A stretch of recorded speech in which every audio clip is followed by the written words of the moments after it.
Everyone, I am Rohini and today we'll discuss the case in Rage on Wafford London Limited. So start करते हैं case से।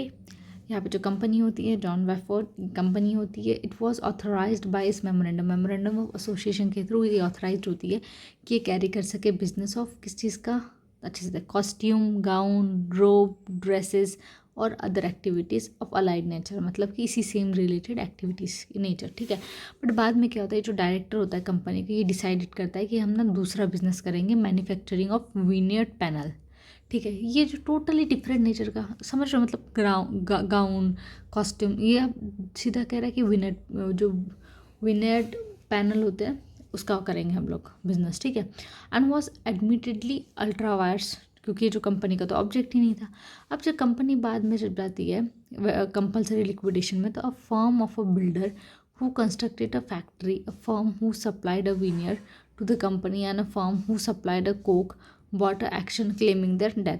तो अब इनका जो है कर्जा, जहाँ से कंपनी ने, जब लिक्विडेशन होता है, लिक्विडेशन के टाइम पे, तब ये जो बाकी के जो सप्लायर लोग हैं जिन्होंने विनियर्ड पैनल दिए थे, किसी ने कोक, किसी ने कुछ सप्लाई, तो ये अपना कर्जा मांगने आते हैं। ठीक है, अब यहाँ पे क्या कंटेंट किया जाता है कि none of this three creditor had actual knowledge, और ये जिन्होंने भी इतना पैसा दे रखा था ना, इनको किसी को एक्चुअल नॉलेज थी ही नहीं कि भाई जो ये जो वीनियर बिजनेस जो है वो अल्ट्रा वायर से करके, क्योंकि ये कंपनी के मेमोरेंडम ऑफ एसोसिएशन में है ही नहीं, ये ऑब्जेक्ट में है नहीं, ये बियॉन्ड है उनके काम के, तो ये अल्ट्रा वायर्स होगा। ठीक है, अब इस केस में इशू क्या आता है कि वेदर ये जो कंपनी है ये लायबल होगी for the payment of the debt incurred by this ultra vires act.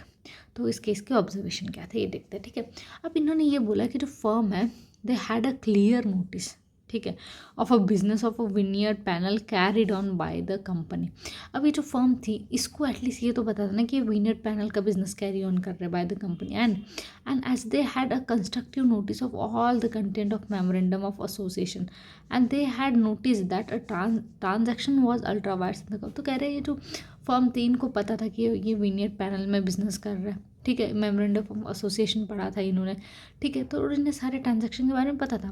In fact जो एक्ट है, beyond the power of a company to do or ratify no judgment obtain by the consent of compulsory, company से कोई consent भी नहीं आया। ठीक है, ये जो है बियॉन्ड उनके कंपनी के पावर है एक्ट। अब taking it as a authorise can remove इनवैलिडिटी।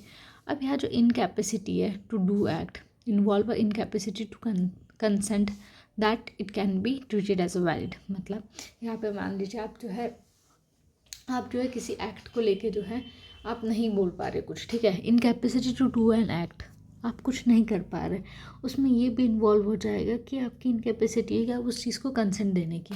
ठीक है, तो कंपनी ने फाइनली बोला thus the company was held not liable, बोले कंपनी लायबल नहीं होगी किसी भी कर्जे के लिए by an appellant, but rejection of the appellant proof was without prejudice to any right which they might have, like tracing any money or property। तो ये हमें बस इतना ही देखना है कि क्या वो लायबल है या नहीं है। तो वो लायबल नहीं होगी क्योंकि उनका एक्शन ही अल्ट्रा वायर्स है, तो उससे कुछ भी कॉन्ट्रैक्ट किया हो तो आप उसको इन्फोर्स नहीं करा सकते हो। ठीक है, थैंक यू।